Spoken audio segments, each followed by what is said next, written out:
Football and all the media hype and narrative that surrounds it is an enterprise that routinely makes mountains out of molehills. Unfortunately, there is now tangible evidence that puts Villa's current plight closer to the mountainside of the ledger.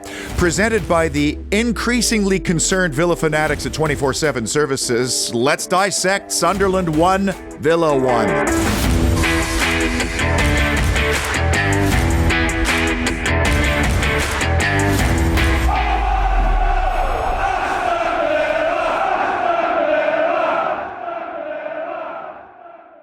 Hello from the parlor, and one of the reasons why I love professional football so much is the unknown. It is an unscripted drama. There is no other business like it. And the uncertainty and how fast fortunes can change is captivating. Unless, of course, it happens to your club and you start to see evidence of unrest. And we got two examples on Sunday. First was Unai Emery's early exit from the ground before the final whistle, and that was prior to the assertion that certain players were lazy in the build-up to and the concession of the 1-1 goal, in addition to probably other moments in the game. And sometimes we were on the field lazy. I don't know why. But I have to try to analyze with the players and be demanding with them and try to recover as well some confidence. And those comments were consistent across all of Unai Emery's media obligations. And this is a manager who is very strategic with his public messaging. Here's the deal, though. You only get to play the transference of blame to the players card once. And I've been associated with professional sports long enough to know that when you publicly transfer blame to the players, that's a sure sign that maybe divorce isn't imminent, but it's now being discussed in the household. To use the old sports cliche, you can't just replace 22 players all at once, which is why it's usually the manager who's asked to move out of the house. But as I've said on this program numerous times, to relieve a manager of his duties while under contract till 2029, along with much of his entourage, simply is not practical with our current state of financial fair play. Not impossible, but not practical. And by the way, the true measure of a human is during times of adversity. And this makes me wonder now if Nassif Sawiris has already made the call to his manager to get the unfettered truth about what is really happening behind the scenes so he can assess how severe the situation is. He may even call on a senior player to get perspective there. Because, you know, this ownership group pushed all their chips onto our Spanish manager and his entourage. There's a lot at stake. I mean, imagine being Francesco Calvo right now and trying to raise revenue with this as a backdrop. When you have a manager as demanding and intense as Unai Emery, then when the players don't match that level of intensity during games, you're going to reach a breaking point. I've also said numerous times that manager fatigue is a real thing, which is why you have to refresh your squad regularly. I'm now honestly starting to wonder whether or not this moment here was somehow footballing karma to counter this moment. Welcome to sunny Sunderland, lads. Hey. I take hold.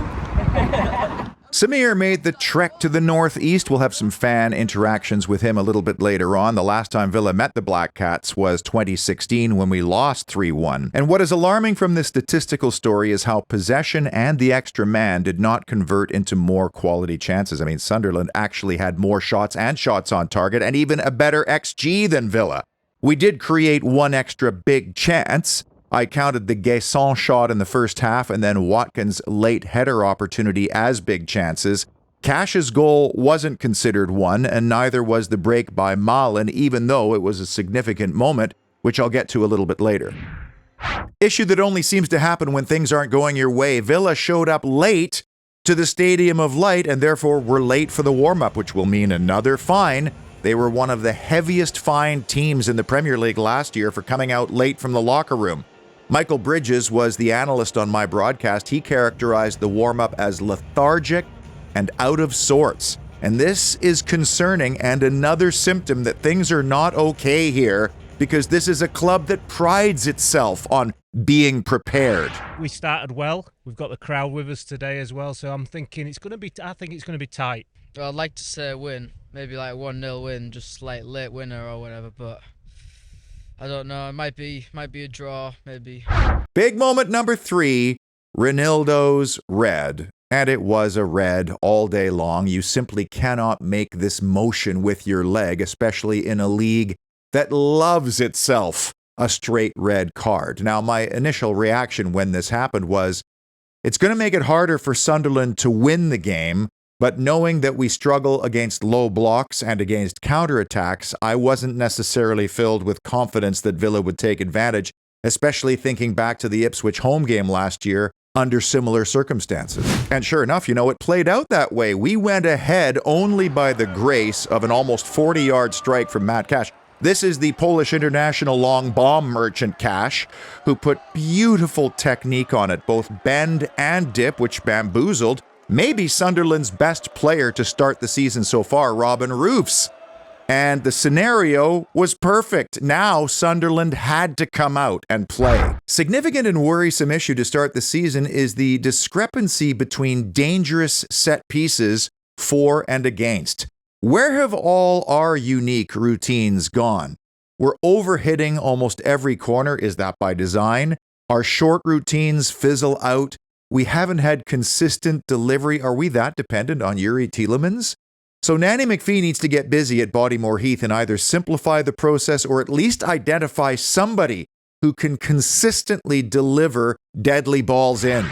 At the other end, every single opponent set piece, whether that's a long throw, a corner, or a free kick, looks threatening and we look fragile from it. We've already conceded twice from long throws at home to Crystal Palace and in the cup away at Brentford. But every single ball is delivered right into the danger area under the crossbar as Emi Martinez is boxed or crowded out in the hopes that he might spill it. Can I momentarily distract you from what's next by introducing you to Jay from 24/7 Services, a mad Villa fan, so he's as miserable as the rest of us right now, but Jay can distract himself by doing really beautiful work in the painting and decorating division. This is a home in Solihull, but the finished project looks like some kind of drawing room in Downton Abbey.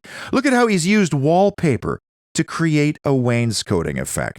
Everybody on this planet has a talent. Well, Jay's is his ability to choose color and pair it with texture and materials to create really crisp-looking designs. This wasn't a complex project, but look at the elegance of the final product. Maybe this can distract you right now by refreshing up a room, and if you do, make sure to tell 24/7 Services that you watch the Holy Trinity show. Big moment number 2, Malin's miss. And I'm concerned about Daniel Malin and his state of mind right now, having left Dortmund, maybe not seeing eye to eye with the manager, coming to Villa for a fresh start and stepping into a situation where he rarely starts games and has been used in different roles that maybe don't necessarily suit his obvious talents and his profile.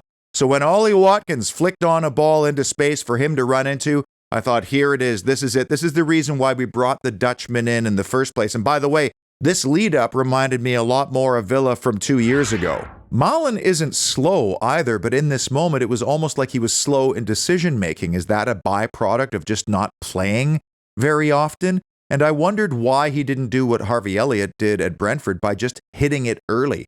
I mean, if this goes around the advancing keeper, he dusts the game. Instead, there's that hesitation. It gives the defenders a chance to recover. And if he had scored here, obviously that would have iced this one as well. Superstitious issue, and I realize we haven't won wearing anything right now, but arguably the best second kit in recent history has been worn 4 times. 0 wins, 2 goals, 4. When does the third kit get featured again? Owen from Blackheath, how you doing, my man? All good, mate. All good. Optimistic today. Loving the kit that you're wearing today. This is a pro version. How you finding it? What do you think? I like it, but if you're going to get it, get a couple of sizes up because it does come small. I'm going to go 2-1 Villa. I'm going to go Watkins and Rodgers. And the number 1 big moment that defined Sunderland 1, Villa 1, Isidore's equalizer. There you have professional sports. 1 minute earlier, Daniel Malin could have ended the game, and 60 seconds later, it's suddenly 1-1. And this moment also led to the mountain of speculation that things are not right behind the scenes, and also the manager's characterization of lazy towards his own players. I watched this goal numerous times looking for all the examples of laziness in the build-up, and yeah, there's a lot of moments where we could have either closed the ball down better or changed the angle of attack to the ball better, or just dropped off faster and got into shape. I mean, we've long since abandoned the high line, so we're not compressing the middle of the park anymore. But we didn't press effectively, we didn't drop back effectively, and then we stood and watched. Could Kamara have dealt with the initial cross in better? Could he also have headed the ball away rather than just popping it straight up in the air? Not sure, don't think so. Could Ollie Watkins and Harvey Elliott have at least dueled with Granit Xhaka at the edge of the box rather than just letting him nod the ball forward? And could the back line have just taken 2 steps? I'm speaking specifically of Tyrone Mings, because if he had taken 2 steps forward while that ball was in the air, Isidore would have been offside. We didn't do any of those, and Cash just let Isidore go, and for that split second, the in-form striker was just quicker to react, and I don't think the goal was undeserving by any means, but I'd love to know, of all the little foibles in the lead-up to it, which annoyed Unai Emery the most to inspire the comments. Now, we did have 2 pretty good chances to retake the lead after this moment. Harvey Elliott had a chance in the 84th minute to bend one into the top corner after a scramble, goes just wide, but the best chance came 2 minutes into added time when Jadon Sancho played a delightful ball right into the 6-yard box for Ollie Watkins, and he couldn't make contact. I mean, this sums up Ollie Watkins right now. Fewest touches of any player on the park. Is that because he wasn't getting open? Is that because his teammates can't find him? Pretty hard to be ruthless when you never ever touch the ball. Any contact whatsoever would have given Villa all 3 points here. Hey, McPick, why use 24/7? Glad you asked that, Peter, because all our work is fully insured, and also we are one of a few companies that have a waste disposal licence. That's why, Peter. And also, up the Villa! Up the Villa! I always enjoy when an English person attempts a Canadian accent. Now, if it was the other way around, I'd be getting slaughtered in the comments. So this is now the grim statistical tale of our first 5 league games of the season. 5 games that the Opta supercomputer categorized as the easiest first 5 games of any club in the league.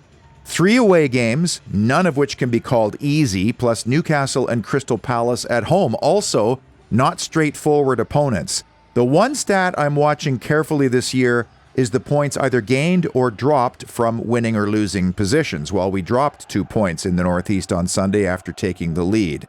So is this record, are these stats a mountain or a molehill? Like I said off the top, you could make a case for both.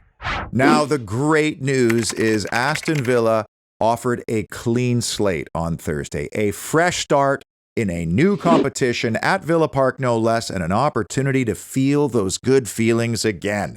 Incredibly, we beat Bologna 2-0 in the Champions League almost 11 months ago to the day, thanks to goals from John McGinn and John Duran.